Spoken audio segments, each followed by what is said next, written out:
página 381. ¿Sí? Órale, veo. Los ángulos de las. Bueno. Ya vemos lo de los ángulos directores y qué son los directores. ¿Ves más? Bueno, a ver, vamos a explicarlo rápidamente porque si no, pues no.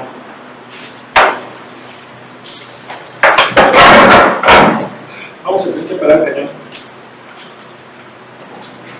Gracias, amigo.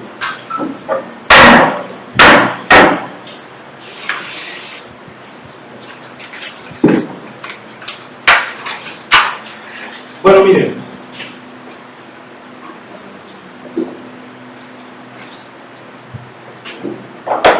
Vamos a analizar esto con un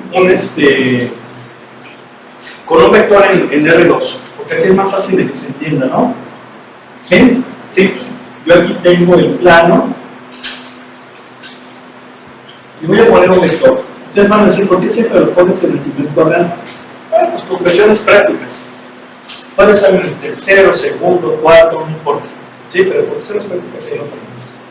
Este vector se llama A y en forma de triada pues es así, ¿vale?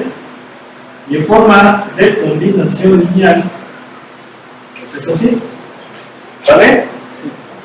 Bien.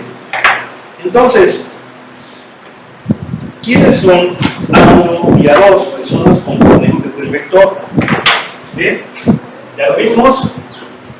La proyección del vector sobre los ejes coordenados. ¿Vale? ¿Sí o no? Sí. Bien. En el caso de R2, siempre manejamos este ángulo. Ya hemos comentado el por qué, ¿verdad? ¿Sí o no? ¿Sí? Sí.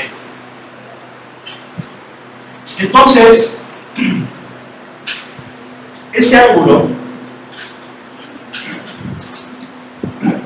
que me permite expresar el vector de esta forma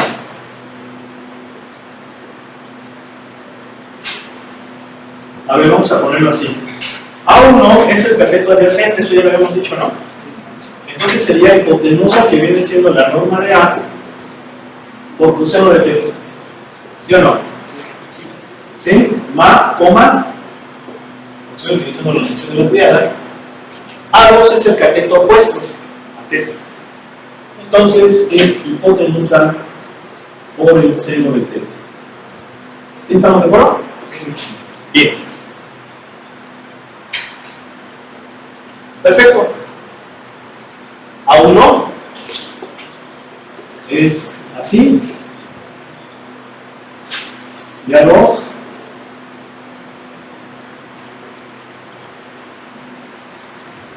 es así.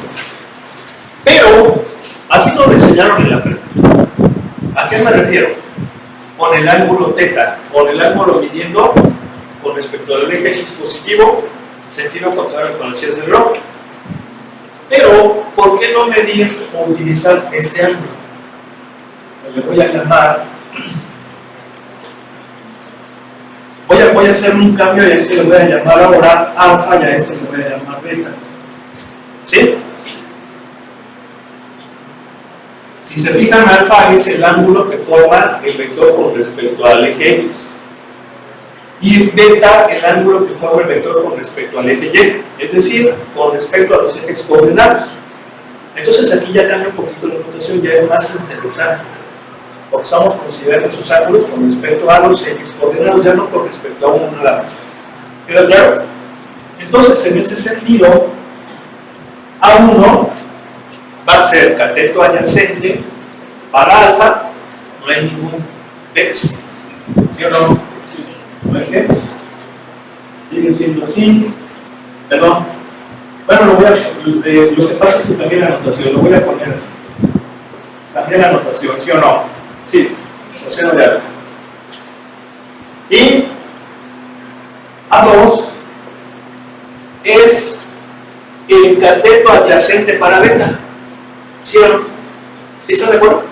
Cateto adyacente para beta. Entonces sería ¿quién? La hipotenusa o el coseno de beta. Entonces ya no estoy utilizando nada más un ángulo, sino los dos ángulos con respecto a los cuales el vector se orienta con respecto a x y y, con respecto a los ejes coordinados. ¿Sí están de acuerdo?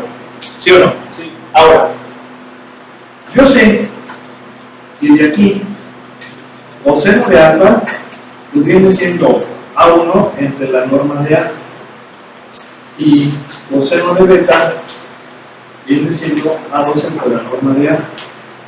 ¿Sí o no? ¿Sí? ¿Sí o no? Bien. Pero recordemos que tenemos los vectores base. Esos vectores base son vectores solitarios que en el caso de R2 son punto más J. ¿Sí o no? ¿Sí? Entonces, yo voy a utilizar los vectores base para sacar esos cosenos de esos ángulos. ¿Y cómo le vamos a hacer? Pues con la formulita que ya vimos del producto todo.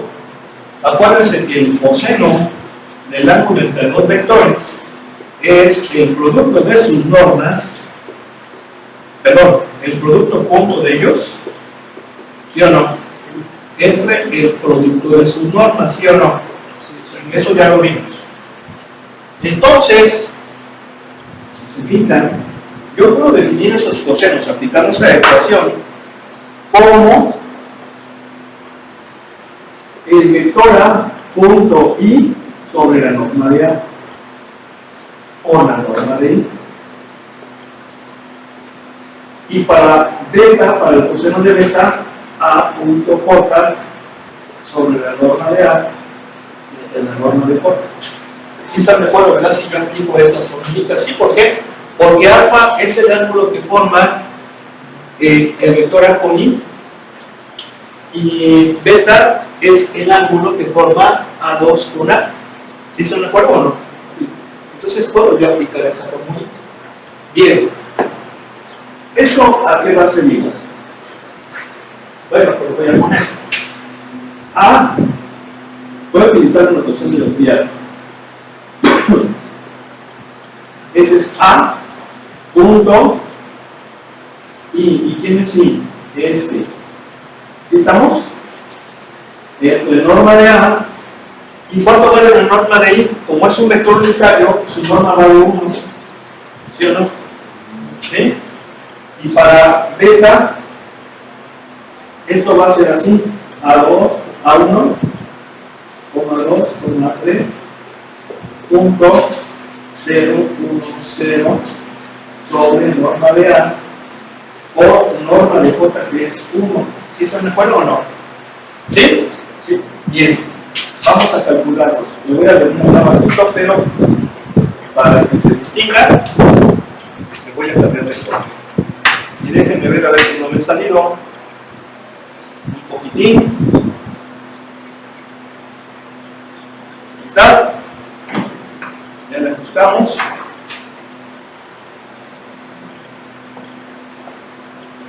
Este producto punto, ¿están de acuerdo que es A1? ¿Sí o no? Sí, porque es A1 por 1, 1 más A2 por 0, 0 más sobre la norma de A. Y esa aquí es A2 sobre la norma de A. Entonces fíjense, los cosenos directores son la componente, como lo hemos puesto aquí, nada más aquí se decide la fórmula, la componente correspondiente entre la norma del vector. ¿Sí o no? ¿Sí? Bien, pues de igual manera podemos decir que alfa pues es el coseno inverso de A1 entre la norma de A y beta es coseno inverso de A2 entre la norma de A. ¿Sí están de acuerdo, verdad? ¿Sí? Bien. Pues alfa y beta se llaman ángulos de dirección o ángulos directores del vector. Y los cosenos de ellos se llaman cosenos de dirección o cosenos directores. ¿Sí? Sí. Sin embargo, aquí insisto, en vez de decir de dirección deberían de ser de sentido, porque efectivamente alfa y beta indican el sentido que va el vector, no la dirección sino el sentido. Pero aquí lo interesante es que esos ángulos ya son con respecto a los ejes coordenados, ya no como en la secundaria, bueno, en la prepa, ya no como en la prepa, donde nada más utilizábamos el vector como mismo. ¿Sí estamos de acuerdo? ¿Sí? Bien, esto es el R2. Ahora, voy a continuar todavía. ¿Por qué? Porque,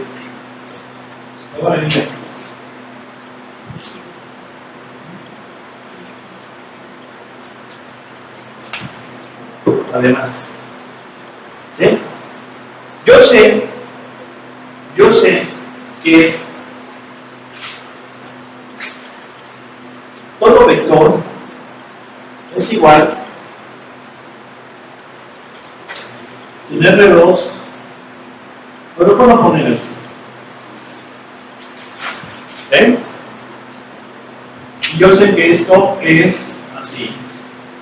La norma del vector por coseno de beta, perdón, coseno de alfa, coma, norma del vector sobre el coseno de beta.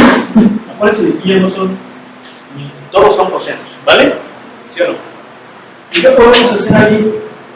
Factorizar la norma y me va a quedar así: coseno de alfa, coma, coseno de beta. ¿Sí? ¿Sí o no? Sí. Y entonces eso se parece a quién? Esto se parece a la norma de A por un vector unitario. Acuérdense que todo vector es igual al producto de su norma por un vector unitario, ¿sí o no? Que especifica el sentido de dicho vector. Por lo tanto, ¿qué podemos concluir? Que el vector unitario es aquel cuyas componentes son los cosenos directores. ¿Sí o no? ¿Ven?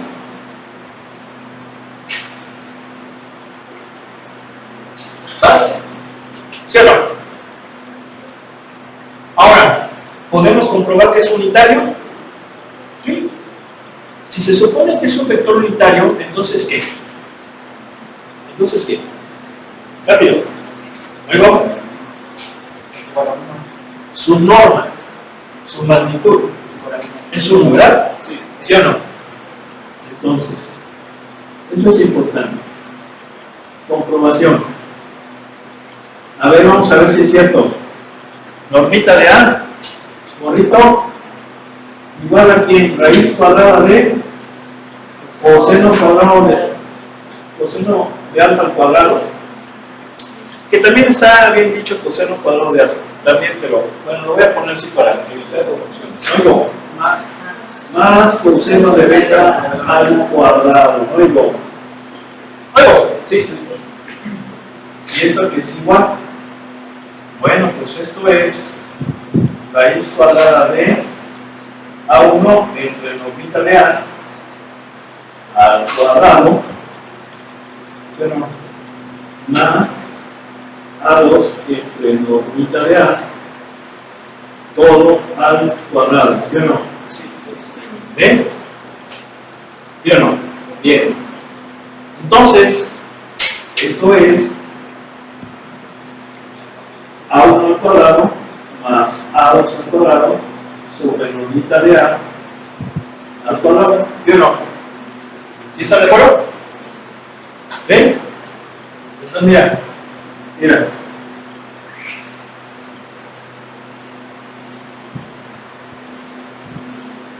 ¿Sí o no? ¿Están de acuerdo?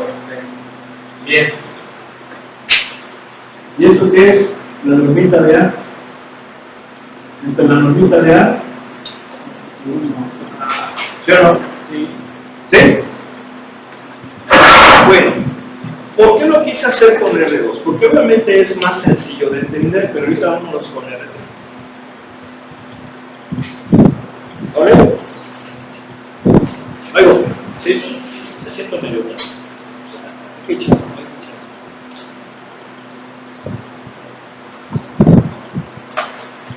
Bien. Pues ahí está. ¿Listos? Ahí les paso la lista, ¿sí o no? Sí, la lista de ahí. Porque ya ven que yo nos que dicen qué cosa. Hasta aquí. Yo voy atrás. ¿Ya? Yo voy atrás. No, lo voy a volver a llevar. ¿Ya? ¿Sí o no? Vamos a estar bien fácil.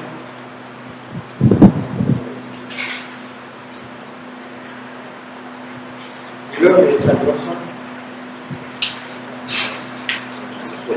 ¿Sí? Sí, genera pocos usos anónimos. No, ¿verdad? Soy otro lado. ¿Sí o no? Pura gente bonita aquí, chicos. ¿No? Bueno, entonces, ¿cómo va a ser con R3? Vamos a borrar aquí.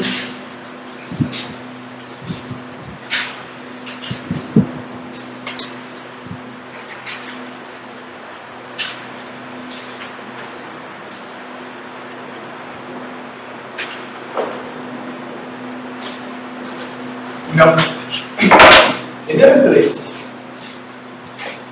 tenemos el espacio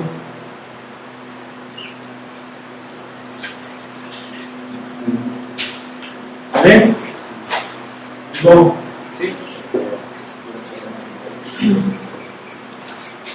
Vamos a suponer que dice el vector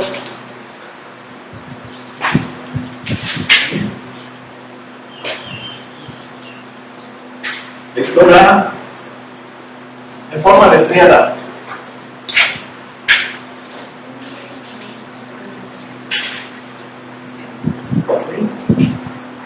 ¿Quiénes son A1, A2 y A3? Pues las componentes del vector. O sea, sí, las proyecciones del vector sobre los ejes ordenados. ¿Sí o no? Sí. ¿Ves? Este cuate viene siendo, lo proyecto acá y es A1. Este compa lo proyecto ya y es A2. Vamos a poner aquí con negro. Y ya se acabó. Creo que tenemos que poner. Y aquí está atrás. ¿Sí? Entonces, ¿dónde están los vectores de base? Aquí. Aquí está. Y J y K. ¿Vale? Entonces, al igual que en R2, ahora los ángulos directores o de dirección van a ser aquellos con los cuales el vector se orienta con respecto a los ejes coordenados. O sea que van a ser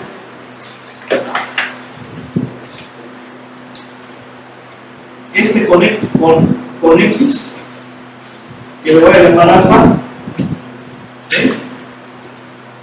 Este con Y, que le voy a llamar beta, y este con Z, que le voy a llamar gamma. ¿Sí? Entonces, por geometría, yo sé que esos cosenos directores son, ¿qué cosa? El producto punto del vector con los vectores base entre el producto de sus normas. ¿Sí o no? Aplicando la formulita. Acuérdense que esto es un corolario que nos permite encontrar el ángulo entre los vectores. ¿Sí o no? Sí.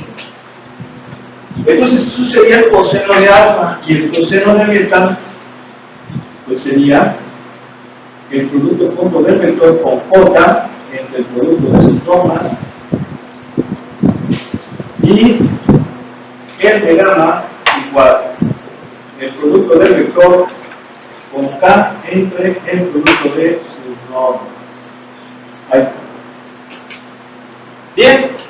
¿Estás de acuerdo que este producto punto es A1? ¿Sí o no? ¿Sí? Sí, ¿verdad? Porque pero este vector es 1,0,0. Si hago el producto punto nada más va a ser A1, 1 más 0.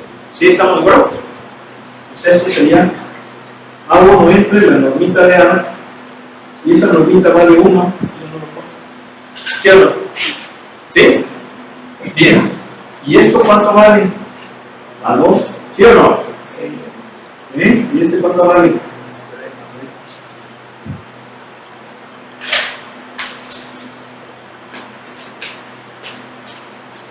Entonces los cosenos directores, si se fijan, son la misma forma de calcularlos. Son los cosenos directores el cociente de la componente entre la norma del vector. ¿Sí o no? Y obviamente los ángulos de dirección pues va a ser el coseno inverso de eso. ¿Queda claro? Esos son los ángulos de dirección o ángulos directores. Y les digo, no me gusta porque en realidad esos ángulos lo que están definiendo es el sentido, no la dirección. ¿Sí o no? Nos dice hacia dónde va el vector. A ver, eso debe de quedar claro, ahorita lo comento.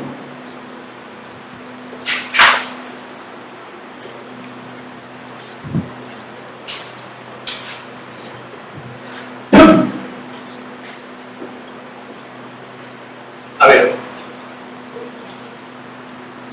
¿por qué? Fíjense bien. Observen cómo la dirección del vector es esta línea de acción. Es la línea sobre la cual se desplaza el vector. Esa es la dirección del vector, ¿sí o no? ¿Sí? ¿Sí están de acuerdo? Pero el vector puede ir hacia allá o hacia acá en esa línea. ¿Sí o no? Esa es la dirección. Puede ir allá o puede ir allá. Pero los ángulos nos dice va para allá. ¿Sí o no? Va para arriba, ¿sí o no? Entonces no está especificando la dirección, está especificando el sentido. Por eso yo considero que no es muy apropiado llamarles ángulos de dirección y cosenos directores, sino ángulos de sentido y cosenos de sentido. Pero bueno, vamos a respetar esa definición que nos dan nuestros libros, ¿sí? Esto no es teología, ¿verdad? Esto no es... sí, porque por ejemplo, yo que soy más católico, pero bueno, yo veo muchas cosas que dicen por allá, y ahí sí no se las puede pasar. Yo ya me sé pues, el Señor Francisco, pero bueno, ahí sí no puedo yo decir, no hay ninguna otra, ¿no? Es cosa distinta. Pero bueno, se entiende, ¿sí o no? Se entiende que aquí podemos comprenderlo de esa manera, ¿sí o no? ¿Ven? Y seguimos siendo amigos. ¿Sí? Sí, porque allá pues ya dice uno. Espérate, ¿sí o no? Bien, bien. Vamos entonces a continuar. Lo mismo que hicimos, es decir, A1, si yo lo despejo de aquí, ¿están de acuerdo que es la norma de A por coseno de alfa? ¿Sí o no? Sí. Coma, norma de A por coseno de beta, coma, norma de A por coseno de gamma, ¿sí o no?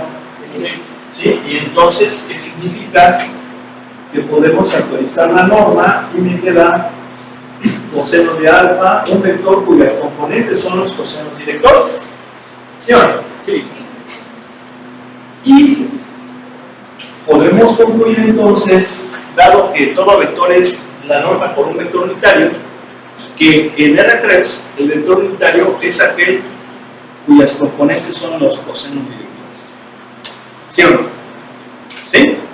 Y obviamente podemos comprobar que es unitario si lo hacemos de la misma manera como lo hicimos hace ratito. Se queda como ejercicio pendiente. ¿Vale? Sí. Bien. A ver, ahora sí puedes encender el sonido, ingeniero. Gracias, ingeniero. ¿Nos ayudas a borrar el pizarrón? Gracias.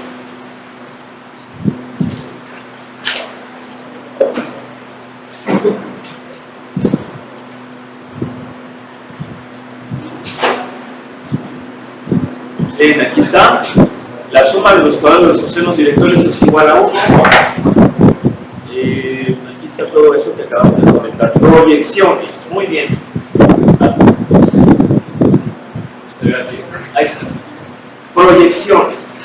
Ya hemos hablado de las proyecciones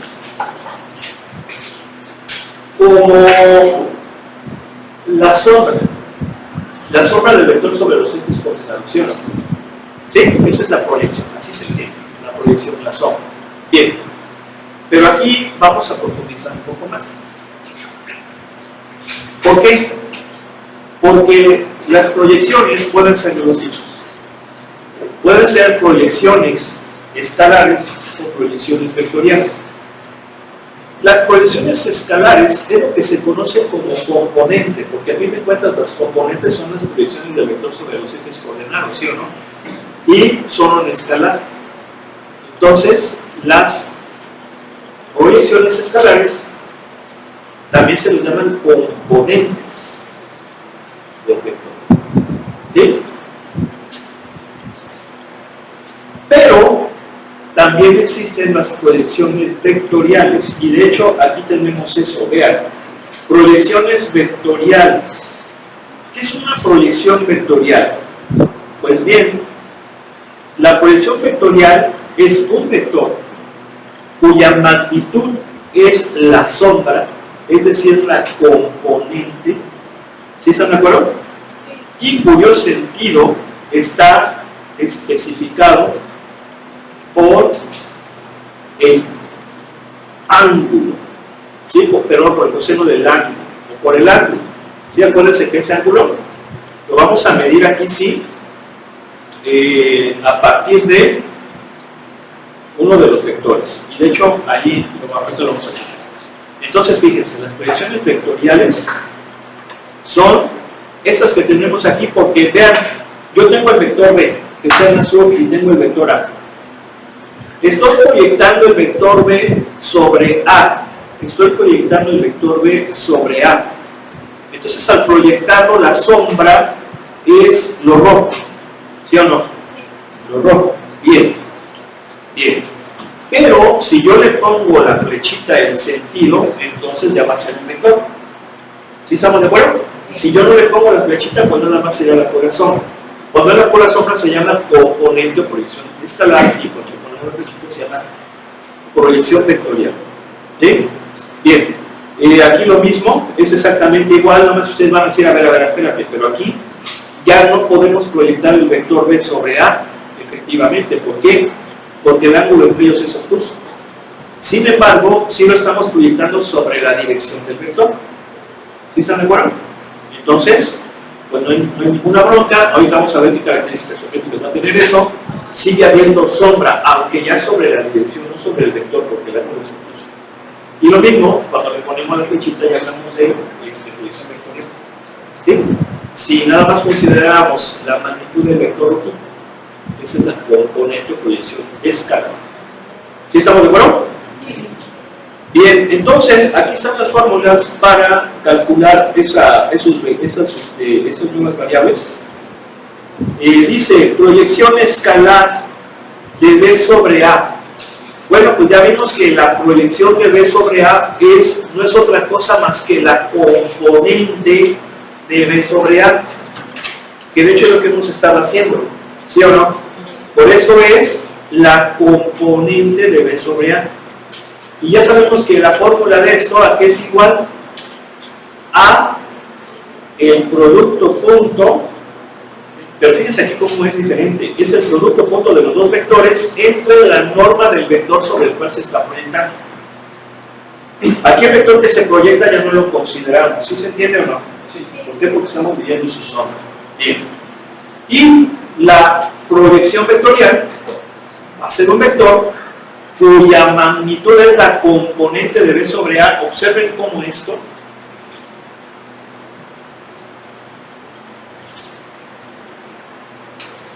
de aquí que viene siendo esto, ¿sí o no? Entonces esto es el tamaño, ¿sí o no? De la proyección. Para hacerlo vector tendría que multiplicarlo por un vector unitario. ¿Y quién es ese vector unitario? El vector de, aquí está, pero sobre A, sobre el vector sobre el cual estoy proyectando, que sería el vector A sobre la norma D. ¿Sí? ¿Por qué? Porque estoy proyectando sobre, aquí está, acá está, sobre A, ¿sí o no? ¿No hay dos? Sí. Entonces están facilitas esas fórmulas. Y luego viene esta aplicación importantísima que es el de trabajo. Bien, ustedes van a decir, bueno, ¿y el producto punto para qué sirve? El producto escalar, ¿qué sentido tiene? Pues es que tiene mucho sentido. Y una de las aplicaciones importantes es en el cálculo del trabajo. Obviamente el trabajo mecánico. Sí, porque hay muchos tipos de trabajo. Trabajo calorífico, trabajo eléctrico, trabajo mecánico. Bueno, este viene siendo el trabajo mecánico. ¿Sí? Ahora, así me voy a ir rápido porque ya no podemos utilizar mucho, pero el trabajo es una cosa, es una magnitud física, ¿sí? Una magnitud física sumamente curiosa. ¿Por qué curiosa? Porque ¿quién no pudiera dar la definición de trabajo?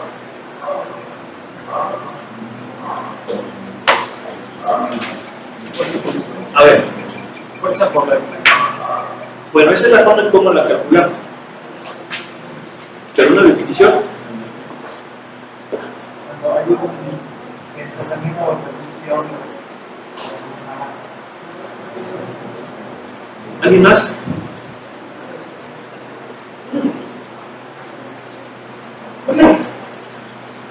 ¿Alguien más?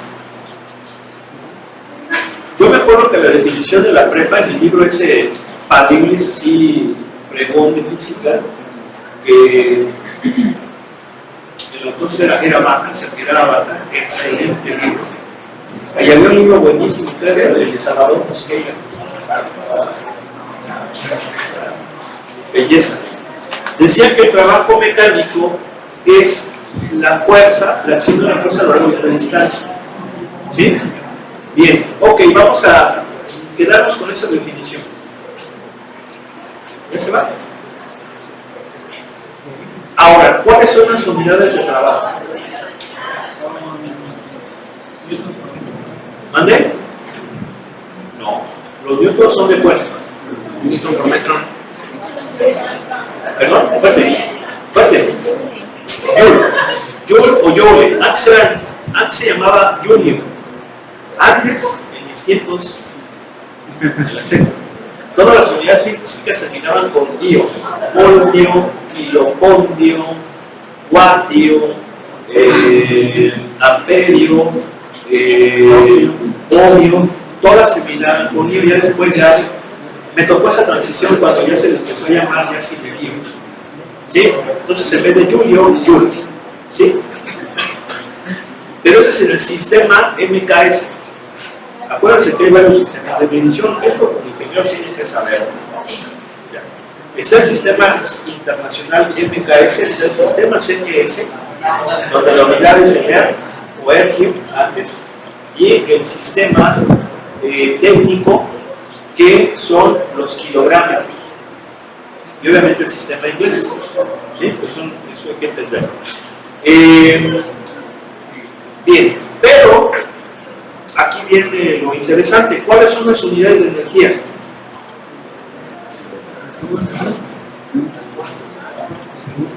No, watts de potencia. ¿Pasó? ¿Cuáles son las unidades de energía? Joules. O sea, la misma. ¿Sí? ¿Sí o no? ¿Sí son la misma? Pregunto, ¿no? Pues son la misma porque los CERS también son de trabajo, pero el sistema CGS. ¿Son los mismos? Entonces, no oigo. No oigo. Rápido. Rápido no nos vamos, ¿eh? ¿Son los mismos? No son los mismos. Pues me están diciendo que las unidades de energía son el ER, el Joule o Joule, son las mismas que de trabajo, ¿no? No oigo. Entonces, ¿qué? ¿Son lo mismo, trabajo y energía? Sí, porque si son las mismas unidades, son lo mismo, ¿no? ¿Son lo mismo? Sí, sí digo porque si yo soy, si alguien no puedes correr con guerra, pues es de mi familia, ¿no? Mi hermano, ¿sí o no? Entonces, somos brothers. ¿No son lo mismo? Bueno, esa es una muy buena pregunta. Son equivalentes. Son equivalentes, fíjense nada más lo interesante.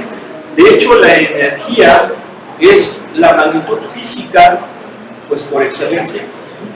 Energía. De hecho, definir energía es algo muy difícil, ¿sí? Porque generalmente los libros, por ejemplo, de la secundaria, decían que la energía es la capacidad para realizar un trabajo. Sí, pero bueno, es que puede haber energía sin hacer trabajo. No necesariamente. Entonces, aquí ya entra uno con alguna cuestión, pues hasta filosófica, ¿no? Pero sí son equivalentes, y esto es algo muy curioso entre estas dos magnitudes físicas. Vamos a dejar aquí, obviamente, continuamos mañana, que pasen buenas tardes.